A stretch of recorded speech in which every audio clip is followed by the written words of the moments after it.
certeza de que Ele existe, que Ele é uma pessoa, que Ele se relaciona conosco. O que tem isso a ver com missões? Tem tudo a ver. E o apóstolo Paulo, ele faz essa declaração: mas em nada tenho a minha vida por preciosa, contanto que cumpra com alegria a minha carreira e o ministério que recebi do Senhor Jesus, para dar testemunho do Evangelho da graça de Deus. Olha a percepção que o apóstolo Paulo tem sobre a sua chamada e o que deveria fazer. Em primeiro lugar, ele tem certeza absoluta que a sua vida, ainda que preciosa aos seus olhos, não é nada se ele não cumprir com alegria a carreira que lhe foi proposta. Todo redimido, todo salvo em Cristo, tem uma carreira que o Senhor lhe propôs. A Bíblia diz que o Espírito Santo a uns deu um talento, a outros deu outro talento, a outros ainda outro talento, visando um fim proveitoso, o crescimento, a edificação do corpo da igreja. Amém? Então você não é uma peça solta nessa engrenagem de Deus. Você não é sem valor, e não importa a sua idade ou a sua formação. Você é corpo, você é parte do corpo de Cristo. Não se veja fora disso. Um membro fora do corpo deixa de ser corpo. Um corpo que perde um membro não deixa de ser corpo. Entenderam isso? Então você tem uma chamada.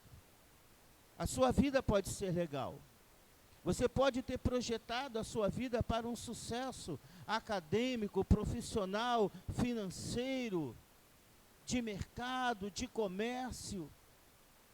Mas essa projeção pessoal sua não pode ser maior do que o valor da tua chamada. Eu sou eletrotécnico de formação e técnico de edificações. Hoje eu tenho uma pequena empresa e presto serviços de conservação. E foi assim até que conheci o pastor Leandro, conversamos um pouco mais. Numa adversidade dele, Deus nos colocou frente a frente. Mas eu trabalhava numa mineradora em Tanguá e eu ganhava aproximadamente 10 salários mínimos. Eu trabalhava como eletricista especialista em subsolo e superfície. Trabalhávamos a 110 metros de profundidade. Na minha época, em todo o estado do Rio de Janeiro, só tinha 2 profissionais que faziam isso, eu e um outro. Então era um salário muito grande e pouco trabalho, porque eu só descia a mina quando era acionado. E ficava lá, vendo na sala de estar, vendo televisão, até que me chamassem para alguma coisa. E aí Deus disse assim: você ganha muito e trabalha muito pouco. Quero mudar a sua história. Você vai trabalhar muito e vai ganhar pouco. E em 92, 6 de setembro de 92, eu sofri um acidente, um painel elétrico explodiu comigo dentro, no subsolo. E eu dei entrada no hospital das Vargas de Rio Bonito, morto. E lá longe, eu escutei uma pessoa orando, dizendo assim: Senhor, tão novo e já morreu. Só espero que tenha partido contigo. Lá longe, ouvindo aquela voz. E o Senhor disse para mim: eu te levantarei. Eu abri os olhos, olhei para aquela moça e disse: tô vivo. E a moça começou a gritar, era uma enfermeira. Ela começou a gritar: olha, ele está vivo, ele está vivo. Ele falou comigo, veio um médico, veio coisa. A enfermeira desmaiou. Resumo da história: o Senhor preservou a minha vida, para que eu saísse pelo mundo, sem impedimento algum, e anunciasse o reino. Eu fui hospitalizado, depois eu fui para recuperação, fiquei 2 anos em terapia, fisioterapia, para voltar a ter os movimentos, mas o Senhor disse que nada em mim se pereceria, nada em mim seria tirado. O médico disse que teria sido amputada a minha mão direita, o meu braço esquerdo enxerto na face. Nada foi feito, porque o Senhor operou um milagre. Havia toda uma igreja orando por mim naqueles momentos. Mas o que o Senhor fez foi me tirar da minha zona de conforto para ser um missionário de campo. Deus faz umas chamadas estranhas, mas Ele derrubou o apóstolo Paulo do cavalo. Eu não sei como Deus tem te chamado, mas Deus tem incomodado você.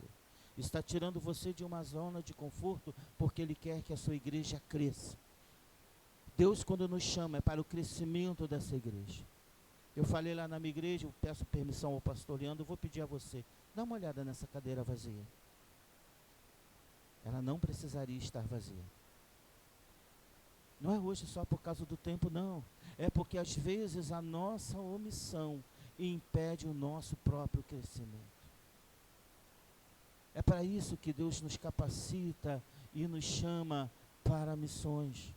Hoje eu sou capelão formado, hoje eu faço intervenção em pessoas, hoje eu presido a Missão Logos, que é uma missão institucional para ação social e para treinamento de missões urbanas.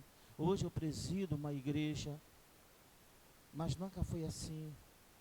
Nunca foi assim. Quando o Senhor me chamou, eu era desprezado entre as pessoas. Embora na igreja, a minha família toda de cantores, de músicos, eu sou o único que, se eu começar a cantar, além de vocês saírem correndo porta fora, vocês vão dizer, pastor, está proibido aquele pastor voltar de novo para cantar.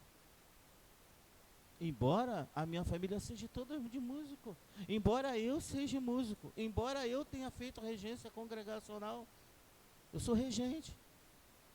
Mas quando eu vou cantar, Jesus disse, eu não quero você cantando. Porque cada um tem um talento.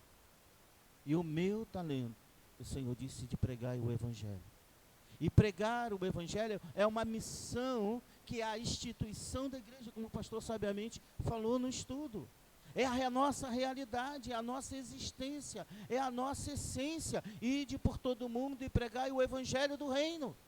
Não há outra missão, não há uma missão para enriquecer ninguém, para fazer campanhas de prosperidade para ninguém.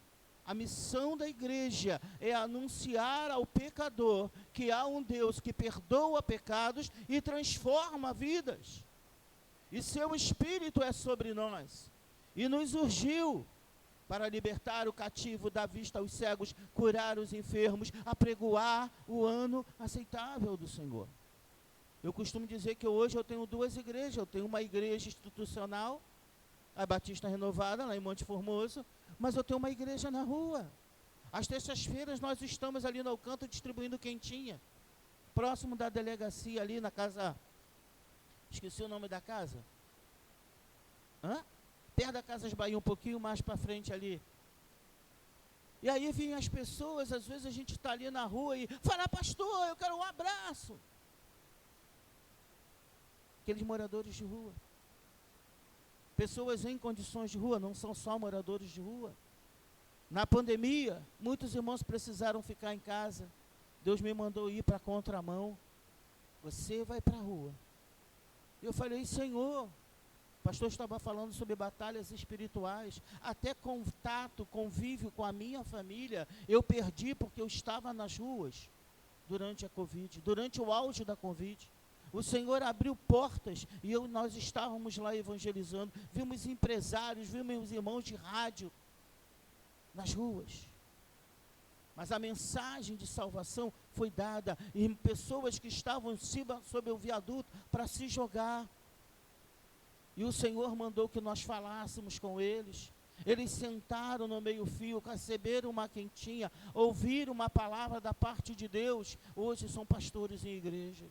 Irmãos que foram levados para casa de recuperação. Eu sou conselheiro químico, então trabalhamos com casa de recuperação. De pessoas sem perspectiva, sem esperança, sem percepção de bem algum. E muitas das vezes de uma igreja de religiosos hipócritas que viram as costas para essas pessoas. Jesus mandou pregarmos para todos, sem exceção. Nós é que fazemos exceções. Nós que fazemos diferença. Mas se Jesus tivesse feito diferença, nós não estaríamos aqui. Porque a Bíblia diz que Deus prova o seu amor para conosco quando Cristo morreu na cruz do Calvário, sendo nós ainda pecadores. Por isso ele derrubou Paulo, por isso ele permitiu que um painel explodisse comigo dentro, mas para dizer, sai para fora, porque a palavra igreja quer dizer isso, chamados para fora, fora de nós mesmos, fora da nossa zona de conforto. Ficamos com tantos medos, mas o pastor estava no estudo, ele estava falando sobre o chicoteamento de Paulo e Silas. Mas a Bíblia diz que eles estavam se regozijando, porque padeceram por amor de Cristo, um mostrando para outro as marcas da chibata, mas se sentindo ainda indignos, porque sabiam que muito mais Jesus morreu, muito mais Jesus sofreu por eles. Mas não deixaram de falar do que tinham visto, do que tinham ouvido, do que tinham visto. Eles não deixaram de falar. E esse é o testemunho que todos nós temos que ter, quando temos a percepção de que somos igreja. Se perceber igreja, não um membro à parte, não um membro mais importante. Há membros que aparecem como o rosto, como as mãos, mas quem trabalha com ciência sabe que os membros mais preciosos são os mais frágeis. E são os que estão por dentro, nunca por fora. Se eu hoje estou aqui pregando, eu tenho certeza que tem uma irmã com os joelhos dobrados orando por mim. E é essa oração que Deus está ouvindo, para você hoje ouvir uma palavra do coração de Deus para o seu. Não é porque eu estou aparecendo que eu estou sendo a fonte da tua bênção, não. É de alguém que está orando e dizendo, Jesus, fala nessa noite com a sua igreja. É aqueles que não saem da presença do Senhor. Porque nós dizemos muito que nós fazemos missões de 3 formas: orando, indo e contribuindo. E eu quero acrescentar nessa noite mais uma: não atrapalhando. Faça missões não atrapalhando. Mas faça missões também orando por aqueles que estão fazendo, por aqueles que têm chamada. No auge da pandemia, a minha irmã caçula, que eu criei como filha, virou para mim e disse assim: pai, enquanto você estiver com essa história aí de rua, de pandemia, vou pedir a você para não ir lá em casa não. Eu tive 5 vezes Covid. Quase eu morri quando tomei vacina, que eu tinha que ir para o Maranhão, para uma obra missionária lá. E tive que tomar no aeroporto, e quando eu voltei, eu passei mal e quase morri. Mas sou assintomático. Mas eu tive 5 vezes Covid. A minha família toda pegou, da minha casa. Nenhum morreu. Ninguém sentiu nada. A minha igreja, não enterrei ninguém com Covid. Porque Deus deu uma promessa, mandou botar a igreja toda na rua. E nós fomos para a rua. Nós fomos parar em Guapimirim, fazendo a obra missionária. Aonde estava fechado, como capelão eu posso passar, fazendo intervenção. Deus abriu portas. Policiais fizeram para a gente, guarida para a gente poder ir, fizeram proteção policial para a gente poder passar. Viatura à nossa disposição, porque a obra de Deus é de Deus, e Deus abre o caminho. Não é porque era eu, mas porque o Senhor nos mandou fazer. A outros o Senhor mandou ficar recolhido. A outros o Senhor disse: pastor, o Senhor mandou que eu ficasse recolhido com a minha igreja. E eu falei: fique. Porque a Bíblia diz que a recompensa de quem fica é a mesma de quem vai, quando está obedecendo o Senhor. Mas quando não há obediência, não há recompensa. Quer ficando, quer indo. Porque muitos estão fazendo a obra missionária de qualquer maneira. Por contenda, por vanglória, para viajar às custas da igreja. Pastor Leandro sabe bem do que eu estou falando. Conhece missões também. Muitos aventureiros, irmãos. Muitos aventureiros. Mas ainda assim, é importante que o reino seja pregado. Agora, a perspectiva que eu tenho, Paulo vai dizer isso, porque eu sei que nada mais me espera, a não ser o quê? Sofrimentos e açoites e perseguições por causa do evangelho que eu vivo. Você tem essa percepção? Ou você é aquele crente só vitória? Entenda isso. Mateus 5, nas bem-aventuranças, Jesus diz: bem-aventurados sois vós, quando mentindo disserem todo mal contra vós, por causa do meu nome. Esse nome tem que ser levado, esse nome tem que ser testemunhado, e nós precisamos sofrer sim, por amor a Cristo, para mostrar a nossa fé, a nossa confiança nele, porque a vitória está nele, mas ela nos é dada no final da jornada, não antes, porque nós estamos, irmãos, numa guerra. E uma guerra, ela é feita de várias batalhas. Algumas batalhas vencemos, outras batalhas perdemos. Mas o que a Bíblia nos fala em Cristo é que nele nós somos mais do que vencedores. E o que é então mais do que vencedor? Quero que você perceba isso agora. Tenha essa perspectiva na tua vida de ser mais do que vencedor. Porque um vencedor, ele vence uma etapa, ele vence um campeonato, ele vence uma briga, ele vence uma disputa. Mas o vitorioso é o que tem a vitória final. Por isso o Senhor nos fez mais do que vencedores, Ele nos fez vitoriosos, porque perseverando nele, nós chegaremos aos céus e receberemos o que está nos preparado desde a fundação do mundo. E quando você anuncia essa mensagem, quando você fala essa mensagem, quando você entende que você não precisa ter nada por precioso, mas cumpra a vontade de Deus, cumpra o teu ministério, você tem um ministério, não deixe ninguém duvidar disso. As pessoas diziam isso para mim: você não vai ser nada, você não é nada.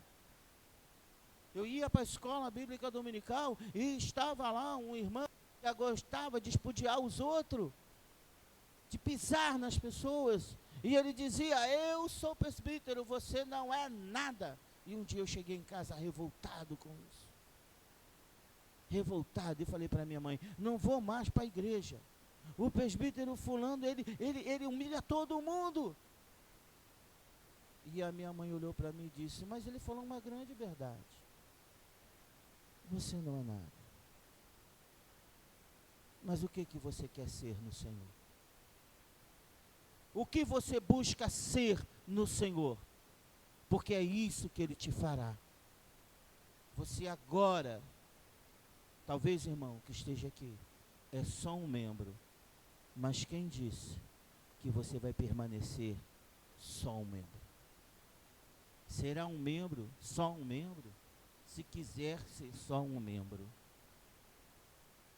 Você já notou que no seu corpo, você tem membros que você não percebe? Você não tem percepção de todos os membros do seu corpo? Tem?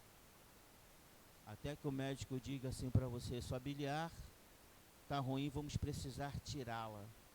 Você não sabe que dor é aquilo, tirar um órgão interno que está dentro de você e que você nunca fez conta.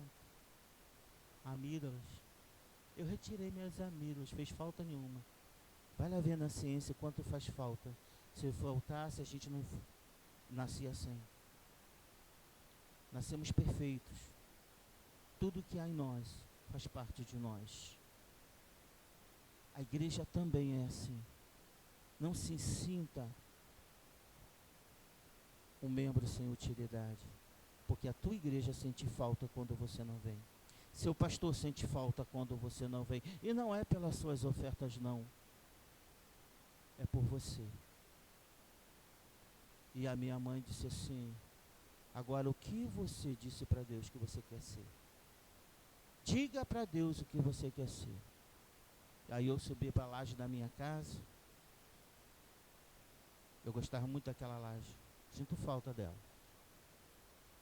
Ali eu falava com Deus. E eu pedi a Deus: para ser um vaso. Naquele dia, alguém estava com o rádio ligado e o grupo Logos, eu não sei se alguém conhece aqui, pastor Paulo César, estava cantando o hino Obreiro Aprovado. Era um programa na Rádio Melodia que tinha Saudades de Melodia. E aí estava cantando: você lembra quando foi que o Senhor te separou entre todos os amigos, entre os entes mais queridos? Ele encheu a alma toda de paixão tão desmedida pelas almas, pelas vidas que não sabem para onde vão. Só até aqui, senão vocês vão começar a levantar. E aí começou: você lembra quando o Senhor te chamou? E eu lembro de uma passagem, quando o Senhor me batizou com o Espírito Santo. Eu tinha dizer, foi no meu aniversário de 16 anos, que Ele me encheu do seu Espírito. E Ele disse: chamei-te pelo teu nome, tu és meu. E ainda que aquele presbítero não soubesse o meu nome, ele me chamava de menino. Ainda que aquela igreja não tivesse me dado uma oportunidade para orar por alguém, o Senhor conhecia a mim e conhecia o meu nome e me chamava pelo meu nome. E dizia que eu era dele propriedade. Percebe isso, que você é propriedade de Deus? Que Jesus te amou, que Jesus morreu na cruz do Calvário quando você era pecador, quando você estava nas trevas, e você foi tirado das trevas e foi transportado para o seu reino de luz, e Ele mesmo te constituiu diante dele, ministro e sacerdote, para adorá-lo. Você já pensou que nos tempos antigos nós não podíamos entrar no templo para adorar o Senhor? Que o nosso lugar era do lado de fora, era no arraial, e que alguém tinha que interceder? Mas Cristo tornou-se intercessor por nós. Está à destra do Pai intercedendo por nós. Sabe o que é isso? Essa é uma mensagem poderosa que transformou a vida do pastor Leandro. Essa mensagem poderosa que tira alguém que está na sarjeta, na marginalidade, na prostituição, lava, purifica e faz instrumento para a glória do Senhor, para a glória do Deus que nos chamou. Então nesta noite é uma noite de transformação, é uma noite de mudança, é uma noite que o Senhor trouxe você neste lugar para falar com você e dizer que Ele te conhece, que Ele te chamou pelo nome.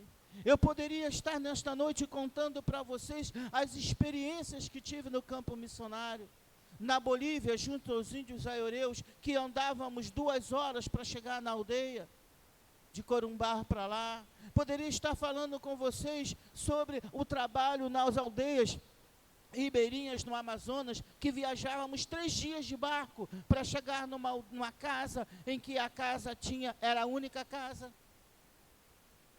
de palafita, levantadas em troncos com 3 metros de altura, porque quando o Amazonas enche, a água chega na porta assim da casa.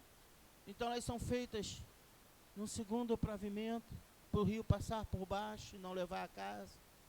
Poderia estar falando com vocês de Goiás, em que uma casa para outra é quase 5 quilômetros, ela é uma casa estendida de quase 40 metros, em que todo mundo mora naquela casa, e o banheiro é do lado de fora, 3 meia parede, e um buraco no chão. Mas eu prefiro que vocês vejam com os próprios olhos, entendendo que Jesus tem levantado no seu meio, neste lugar, um exército poderoso para continuar marchando, para continuar falando, para que domingo que vem vocês saiam por aquela porta e encontrem um aflito, um necessitado e digam: vamos para a casa do Senhor, na minha igreja tem uma cadeira com o seu nome, tem um lugarzinho lá para você. Porque uma igreja, ela só cresce quando ganha almas. Ela não cresce por adesão.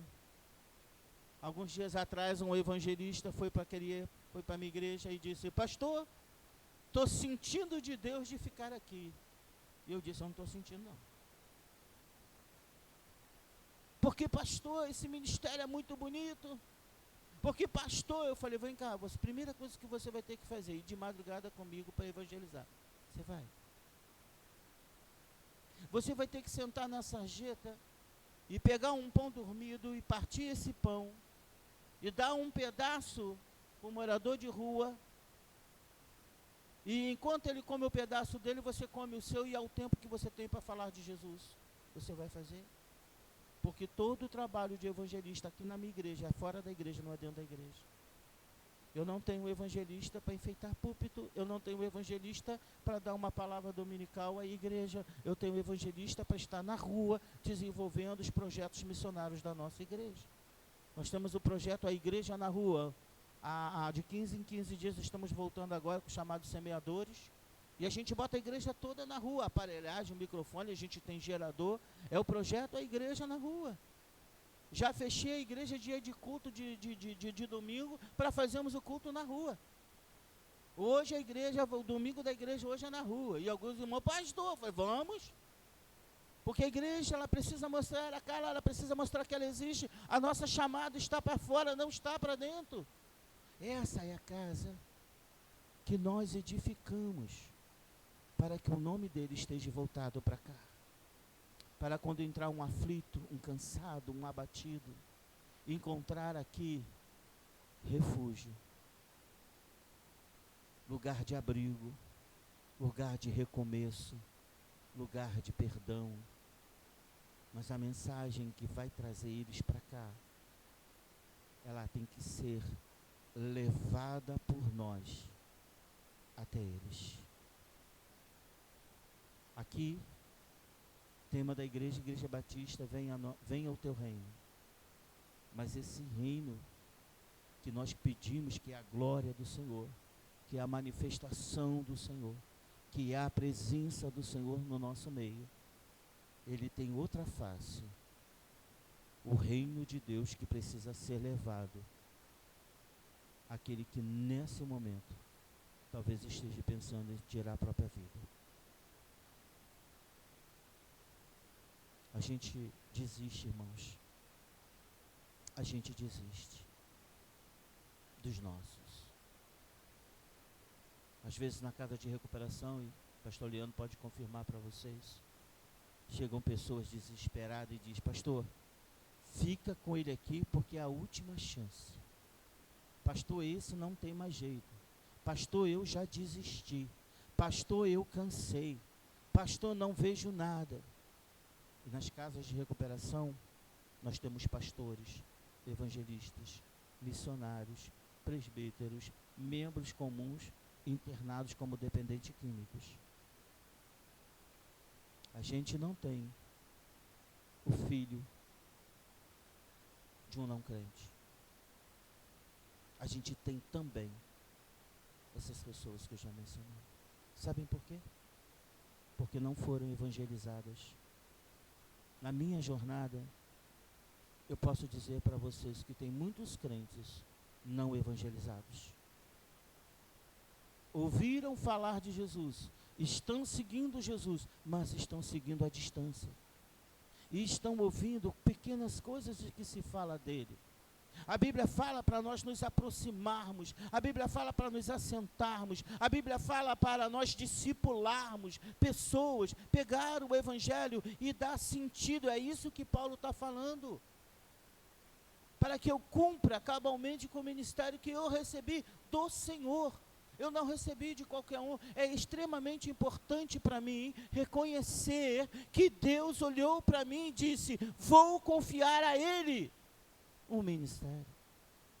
Irmãos, olhem para mim. Sou baixinho, feio e pobre. E aí? Aí Jesus olha para mim com um olhar de graça e misericórdia e diz, tá, então eu vou pegar você e vou usar como instrumento meu. Porque eu não tinha nada. Mas sabe, o presbítero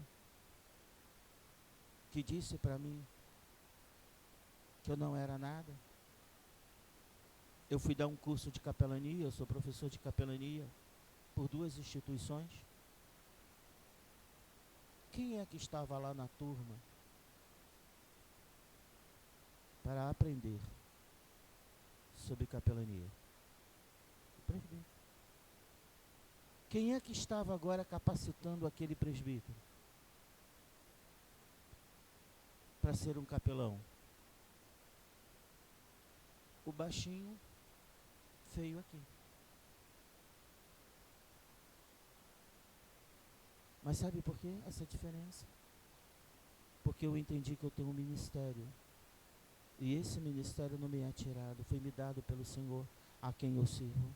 E quando você tem essa percepção do seu chamado, quando você tem isso, você não deixa, não se desanima, porque alguém disse que você não pode, porque alguém disse que para você não dá, porque alguém disse que não é a sua chamada. Se não for o Senhor, não ouça.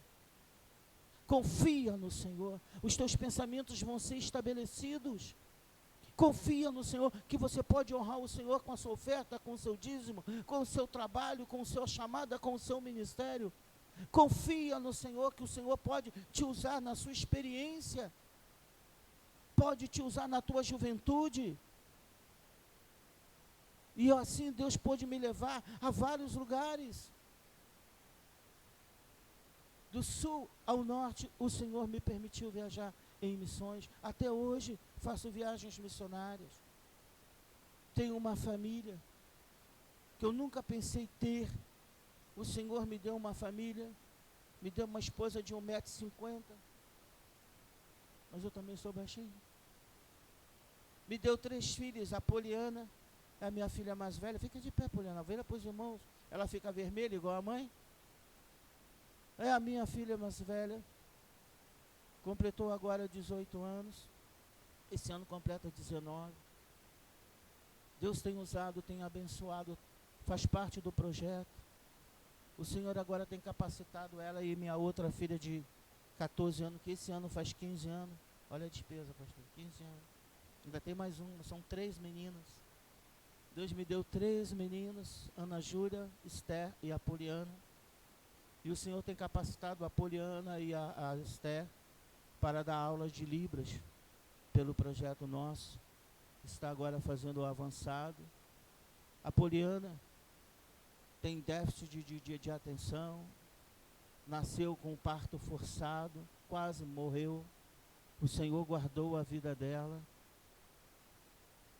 Está fazendo faculdade de gastronomia, para quem nunca ia aprender. Teve dificuldades de aprender de linguagem, teve dificuldades de andar, precisou de fonoaudióloga, precisou de psicóloga infantil. E Deus preparou um caminho excelente para ela. Vai servir ao Senhor e já está se responsabilizando de patrocinar a Esther, que é chamada missionária vocacionada para fora. E ela disse, não tem problema não, mano, eu vou abrir uma empresa e vou te manter no campo. Já estão lá fazendo os acordos delas lá. Ela não vai. Eu tenho um irmão, hoje reformado do exército. Ele nunca saiu do quintal da casa dele. Nunca. Mas todas as viagens missionárias que a minha esposa fez, ele bancou. Todo o projeto social que acontece pela nossa igreja, ele está lá. Porque missões se faz como? Contribuindo, indo e orando. E talvez você não tenha o recurso para manter alguém. Talvez você já não tenha forças ou meios ou situações que te impedem de ir. Mas eu sei que você pode orar. Eu senti que essa igreja é uma igreja de oração.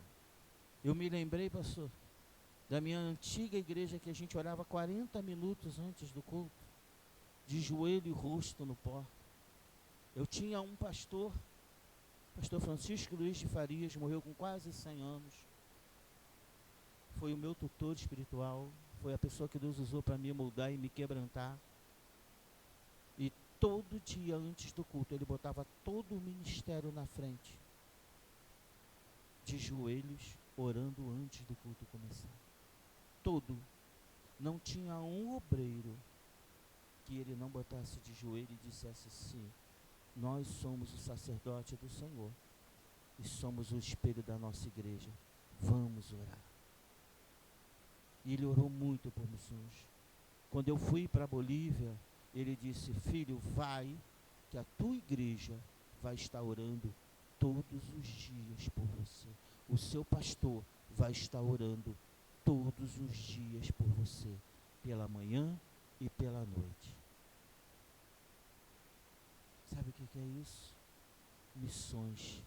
Trazer para si o exercício de um ministério. Deus me levantou para manter a igreja de pé em oração. Olha que glória. Vale mais do que pastores que ganham para falar de púlpito, não é, pastor? Quando a gente sabe que tem alguém orando. Uma vez eu me senti muito sozinho, há uns 2 anos atrás. Minha esposa tem dado crises de ansiedade. Hoje ela sentiu tonteira, caiu, se machucou, se ralou todo. E hoje foi um pouco difícil o nosso dia hoje. E havia acontecido um momento bem parecido. E eu orei e disse: Senhor, estou sozinho. E estou clamando a Ti sozinho. Ouve-me na minha solidão. E o Senhor disse: quem disse que você está só? Você é corpo. Você está inserido no corpo. E todo o corpo cuida do corpo.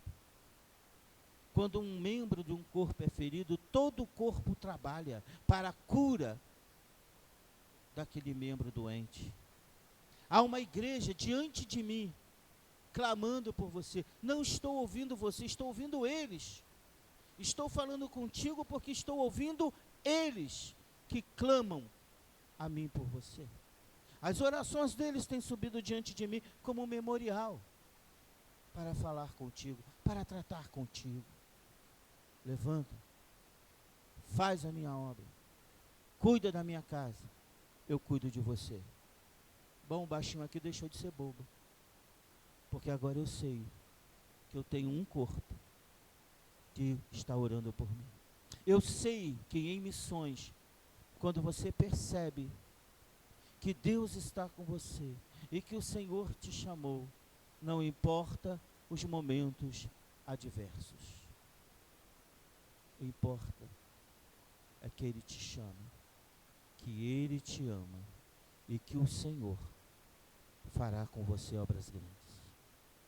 A nossa missão, a missão Logos, ela tem por objetivo fazer ação social e evangelização urbana. E com isso Deus tem nos dado a oportunidade de conhecer muitas igrejas. E uma igreja como essa, como parte do corpo de Cristo. Eu peço aos irmãos orações. Nós temos o nosso Instagram, o nosso Face, né? Se os irmãos estiverem interessados em saber um pouco mais, nós tínhamos trazido um vídeo institucional, mas não teve como passar aqui. Uma outra oportunidade vai ser passado para os irmãos. Mas eu convido os irmãos a estar orando por nós, pela Missão Logos, pelos missionários. Nós temos parceria com a Missão Cairós de São Paulo, da qual nós mandamos missionários em treinamento. Irmãos, tem sido uma bênção olhar para missões. Mas não é só a Cairós que existe. Existem várias instituições missionárias. Mas como o pastor falou aqui no estudo, não adianta mandarmos oferta para a África e aqui não acontecer nada. Não adianta transferirmos as nossas responsabilidades para outros. Se levante. Saia hoje dessa igreja e diga assim: pastor, providencia folhetos para mim. Eu quero 100. Começa com 100. Começa com 100 folhetos. E quando você estiver indo para casa, distribua folhetos. Quando você estiver vindo para casa, para a igreja, distribua folhetos. Pode parecer nada. Mas eu tenho muito testemunho de irmãos que chegaram numa igreja, porque foi dado um folheto. Ele olhou atrás, viu o endereço, e o Espírito do Senhor, levou ele até a casa do Senhor. Então que você não pense que seu trabalho é vão. O meu trabalho não é vão no Senhor. Estou cansado. Todas as terças, quintas e sábados eu pego doações. Eu passo o dia inteiro pegando doações e levando para as comunidades, para a casa de recuperação, para o orfanato. E eu acho isso tão simples, porque meu trabalho é ir buscar aonde me dão e levar aonde precisam. É fácil.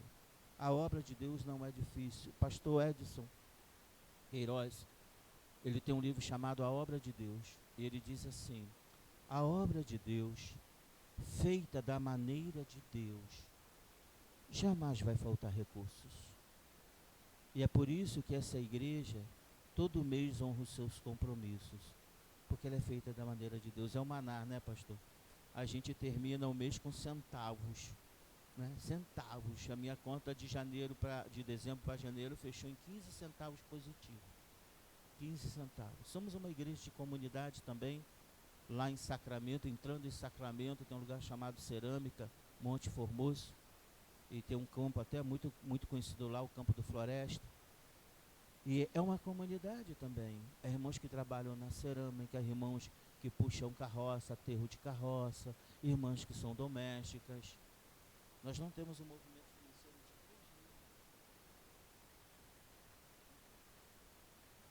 mil. E ainda assim 80% é gasto com evangelização. E sabe o que acontece com o restante? Deus nos mantém. Não sobra, mas não falta.